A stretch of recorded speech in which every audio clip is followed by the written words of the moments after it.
Record तोड़ मतों से एनडीए के प्रत्याशी सब लोग चुनाव जीतने जा रहे हैं और माननीय मोदी जी ने एनडीए गठबंधन चाहता है कि जहां भी रैली हो मंच हमारे साथ जयंत चौधरी जी जो है मंच साझा करें, कहीं से लड़ जाएं वो, वहीं से चुनाव भारी मतों से वो जीतेंगे।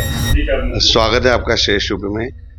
6 अप्रैल को प्रधानमंत्री नरेंद्र मोदी की सहारनपुर में रैली होने वाली है और उसमें रालोद के राष्ट्रीय अध्यक्ष जयंत चौधरी भी आएंगे। तो आज हम पहुंचे हैं रालोद के खेल प्रकोष्ठ के राष्ट्रीय अध्यक्ष निरपाल जी के पास। इनसे बात करेंगे क्या तैयारियां हैं। जी आपका स्वागत।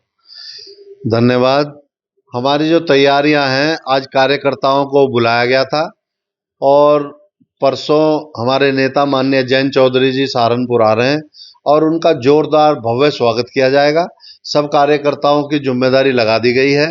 सब अपने गाड़ियों के साथ, काफिले के साथ उनको रिसीव करने के लिए जाएंगे और उनको रैली स्थल तक लेके जाएंगे, क्योंकि आज हमारे नेता की जिस तरीके से लोकप्रियता बढ़ी है, जयंत चौधरी जी की ताकत बढ़ी है, राष्ट्रीय लोकदल की ताकत बढ़ी है, वो पूरा पश्चिमी उत्तर प्रदेश नहीं, पूरा प्रदेश और पूरा देश देख रहा है।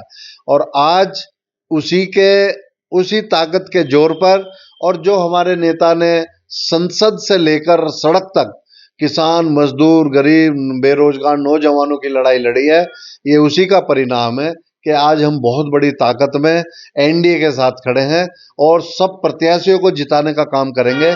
और जो एनडीए के प्रत्याशी हैं, मेरा मानना यह है, रिकॉर्ड तोड़ मतों से एनडीए के प्रत्याशी सब लोग चुनाव जीतने जा रहे हैं और मजबूत सरकार इस बार केंद्र सरकार में एनडीए बनाने जा रहा है।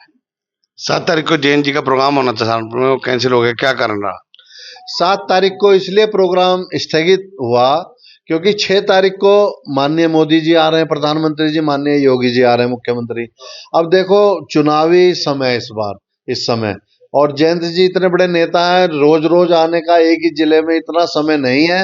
अब आप देखें, 6 तारीख को भी वो यहाँ रैली करने के बाद फिर ऊन कस्बे में जाएंगे, वहां रैली है, उसके बाद वो टटीरी जाएंगे, बागपत, वहां रैली है, कई सभाएं एक दिन में चल रही हैं। तो 7 तारीख को क्योंकि 6 की रैली पड़ गई यहाँ माननीय मोदी जी की, और माननीय मोदी जी ने एनडीए गठबंधन चाहता है कि जहां भी रैली हो मंच हमारे साथ जयंत चौधरी जी जो है मंच साझा करें, इसलिए जो 6 तारीख की ये रैली आ गई, उसकी वजह से 7 तारीख की रैली गधरेडी में जो सरसावा के पास होने जा रही थी, इसलिए जो उसको 6 तारीख की वजह से रद्द करना पड़ा। उसकी रैली की तैयारी के लिए हम सब लोग, हमारे कार्यकर्ता भाई मुकेश चौधरी जी, सब लोग लगे हुए थे। जगपाल दास जी, जिन्होंने हाल ही में राष्ट्रीय लोकदल की सदस्यता ली है, वो भी रात दिन, और हम लोग सब एक साथ घूम रहे थे पूरे सरसावा क्षेत्र में, नकुड़ क्षेत्र में, पूरे क्षेत्र में घूम रहे थे रैली को कामयाब करने के लिए। आप कह रहे हैं एनडीए मजबूत हुआ है, उधर आपकी पार्टी से जो है जयंत चौधरी जी हमेशा लड़ते थे या उनके परिवार के सदस्य लड़ते थे बागपत से, इस बार लड़ नहीं पा रहे, क्या कारण है? जो प्रकाष्ठा परिवारवाद की अक्सर लोगों पर, नेताओं पर ये आरोप लगते हैं कि तो परिवारवाद है राजनीति में। जैसे आप अखिलेश यादव जी के लिए कह सकते हैं कि अखिलेश जी वहां से लड़ रहे हैं, डिम्पल यादव वहां से लड़ रही हैं, शिवपाल यादव वहां से लड़ रहे हैं, आदित्य यादव वहां से लड़ रहे हैं, धर्मेंद्र यादव वहां से लड़ रहे हैं।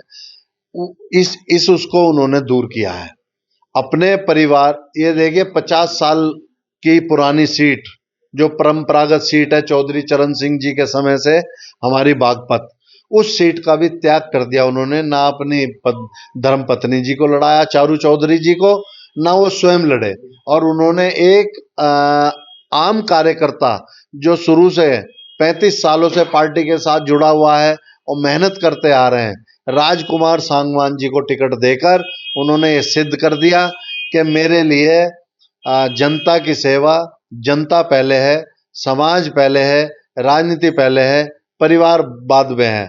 और उन्होंने इस चीज का त्याग करके बहुत बड़ा पैगाम और बहुत बड़ा प्रमाण आदरणीय जयंत चौधरी जी ने दिया है।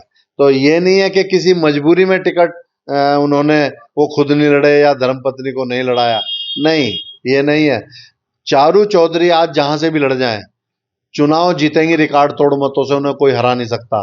माननीय जयंत चौधरी जी जहां से चुनाव लड़ जाए, पूरे पूरे पश्चिमी उत्तर प्रदेश की कह रहा हूं मैं, खाली बागपत की नहीं, पूरे पश्चिमी उत्तर प्रदेश में जहां से चुनाव लड़ जाए, चाहे वो बागपत से लड़ जाए, नगीना से लड़ जाए, बिजनौर से लड़ जाए, हाथरस से लड़ जाए, कहीं से लड़ जाए, वो वहीं से चुनाव भारी मतों से वो जीतेंगे। आज उनकी लोकप्रियता इतनी बढ़ गई है, लेकिन उन्होंने परिवारवाद को एकदम अलग हटाकर एक आम कार्यकर्ता को उन्होंने टिकट दिया और एक संगम बैठाया। हमें 2 सीट मिली हैं, एक पे उन्होंने गुर्जर समाज के कैंडिडेट को लड़ाया, चंदन चौहान को बिजनौर से, और एक पे जाट समाज के को लड़ाया उन्होंने, राजकुमार सांगवान जी को।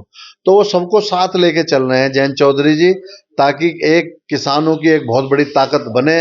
राष्ट्रीय लोकदल किसानों की पार्टी है, युवाओं की पार्टी है, तो किसान मजदूर गरीब युवाओं का जो वो लेके चल रहे हैं लड़ाई और उनकी अगुवाई कर रहे हैं, उसका उन्होंने ये सीधा साधा प्रमाण दिया है।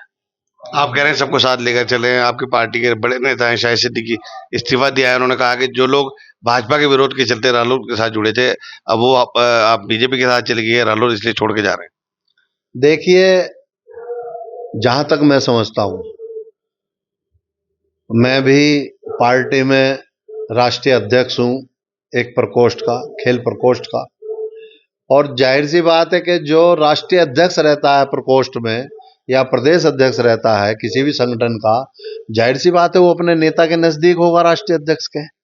तो हमने जो वहां पर देखा दिल्ली के अंदर, जितना सम्मान शाहिद सिद्दीकी साहब को हमारे माननीय नेताजी जयंत चौधरी जी ने दिया, उतना सम्मान उन्होंने और किसी को नहीं दिया। और मैं गारंटी देता हूं कि शाहिद सिद्दीकी साहब किसी पार्टी में चले जाएं, कहीं चले जाएं, जितना मान सम्मान उन्होंने बड़े भाई माना जयंत चौधरी जी ने, उन्हें अपना गार्जियंस माना, बड़ा माना, उन्हें एक मार्गदर्शक के रूप में लेकर जयंत चौधरी जी चल रहे थे। शाहिद सिद्दीकी साहब को बहुत सम्मान उनको दिया, फिर भी वो छोड़ के चले गए। उनके क्या कारण रहे होंगे, क्यों छोड़ा, मैं नहीं मानता।